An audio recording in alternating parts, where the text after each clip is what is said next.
বন্ধুরা, আজকে আমি ভোর 5টার সময় গ্যারেজে এসেছিলাম, তা ভিডিও দিতে পারিনি কারণ অন্ধকার ছিল। তা বন্ধুরা, তোমরা কেমন আছো আমাকে কমেন্ট করে অবশ্যই জানিও। তা বন্ধুরা, আমি তো আজকে এসেছি তারকেশ্বরে। তা তারকেশ্বরে কী কী আছে তোমাদের আমি অবশ্যই ভিডিওর মাধ্যমে দেখাবো।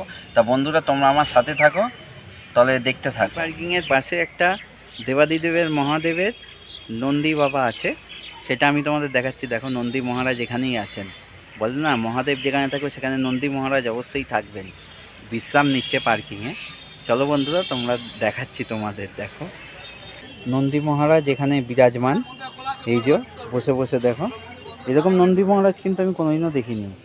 এরকম দেখতে কত সুন্দর দেখতে, উনি বিশ্রাম নিচ্ছে এখন।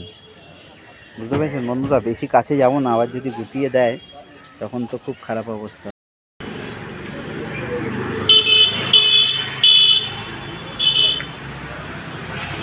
বন্ধুরা, এটা হলো তারকেশ্বরের রাজবাড়ি ছাড়িয়ে তারপরে এখানে একটা ফাঁকা মাঠ আছে। এই মাঠটা এখানে সমস্ত বাবার যখন শ্রাবণ মাস হয় তখন মেলা ঠেলা এখানে বসে।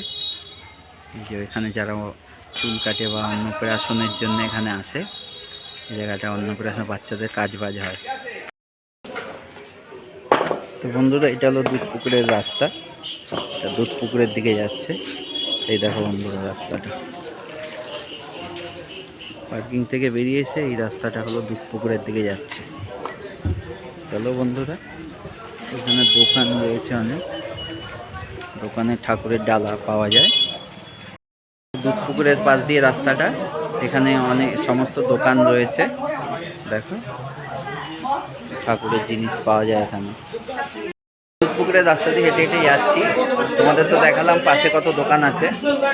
দেখো বন্ধু, প্রসাদ 20 টাকা থেকে 1000 টাকা, যার যেমন সামর্থ্য সেইভাবে নিতে পারবে। এখানে জোর জবরদস্তির কোনো ব্যাপার নেই। আচ্ছা, তো দাদাকে দেখে রাখো, এই দোকানে আসবে।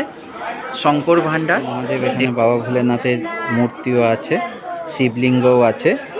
তোমরা এসে দেখো বন্ধুরা, এখানে চান করছে দুধ পুকুরে। দেখো বন্ধুরা, স্নান করছে, দুধ পুকুরে স্নান করে পুজো দিতে যাবে। ঠিক আছে বন্ধুরা, দেখো, এটা হলো বাবার ভোগের রান্নাঘর। বাবার ভোগ তৈরি হচ্ছে, ওনারা করছেন। এই যে বাবার ভোগের রান্নাঘর, বাবার জন্য ফল প্রসাদ কাটা হচ্ছে। মন্দিরের ঠিক পাশেই আছে বাবার ভোগের ঘর, দেখতে পাচ্ছ।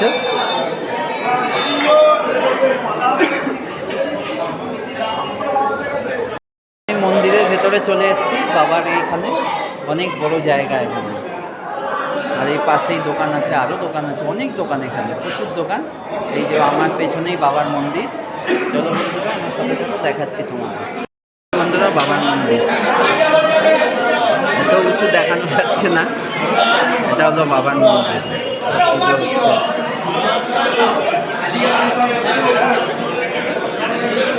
পুজো দিচ্ছেও ওনারা, অনেক দোকান আছে।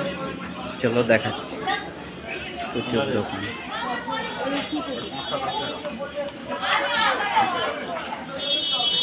এখানে দোকান আছে, এটাই রাস্তা।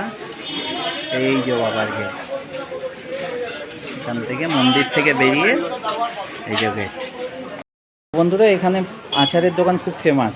এখানে আচারের দোকান খুব ভালো, এই দোকানে খুব ভালো ভালো আচার রয়েছে। দেখো, যেটা বেশি চলে সেটা হচ্ছে পানীয়শালী, আমাদের এখানে সব থেকে বেশি চলে। আচ্ছা আচ্ছা, এছাড়া অন্যান্য আচার আছে, যেমন মিষ্টি আম আছে, চালতা আছে, কুল আছে, তেঁতুল আছে, আমসি আছে, তার পাশে তেঁতুলের পাশে আমসি আছে।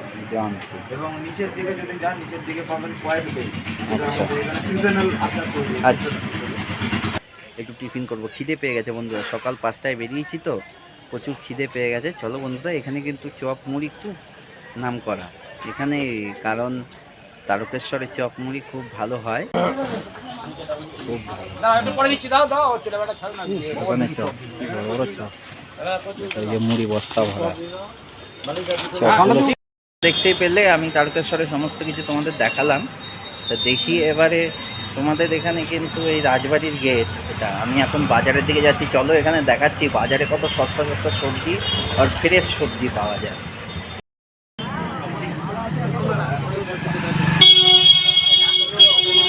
দেখো বাজারে এখানে শসা কত করে?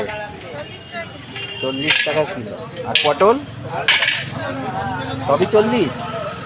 সস্তাই আছে, কলকাতা থেকে অনেক সস্তা। 40 টাকা করে, অনেক সস্তা। কিন্তু এখানে সবজি খুব ফ্রেশ, কলকাতার মতো অত ইয়ে নেই, কিন্তু এখানে সবজি খুব ফ্রেশ আছে। এখানে 5 টাকারও ধনে পাতা দিচ্ছে, সবজি খুব ফ্রেশ আছে। আর এখানে তো আলু খুব ইয়ে, দেখো আলুর দোকান দেখাচ্ছি, আলু খুব সস্তা পাওয়া যায়। সস্তা বলতে 2-1 টাকা কম কলকাতা থেকে। আলুর দাম বেশি না, সবই একই, কিন্তু টাটকা ফ্রেশটা পাওয়া যায়। তো বন্ধুরা, আমি তো দেখালাম তোমাদের তারকেশ্বরে সমস্ত কিছু ডিটেলস। তো বন্ধুরা, আমি এখন এই পার্কিংয়ে এসেছি। তা আমি এখন বন্ধুরা গাড়ি নিয়ে বেরোবো, আমার হয়ে গেছে, আমি এখন বেরোবো। ঠিক আছে বন্ধুরা, তোমরা আমার ভিডিওর পাশে থেকে সাথে থেকে সবসময় দেখো। তো বন্ধুরা, লাইক আর সাবস্ক্রাইব অবশ্য করেই করো। তোমরা যদি লাইক সাবস্ক্রাইব করো তাহলে আমি একটু সাহস পাবো।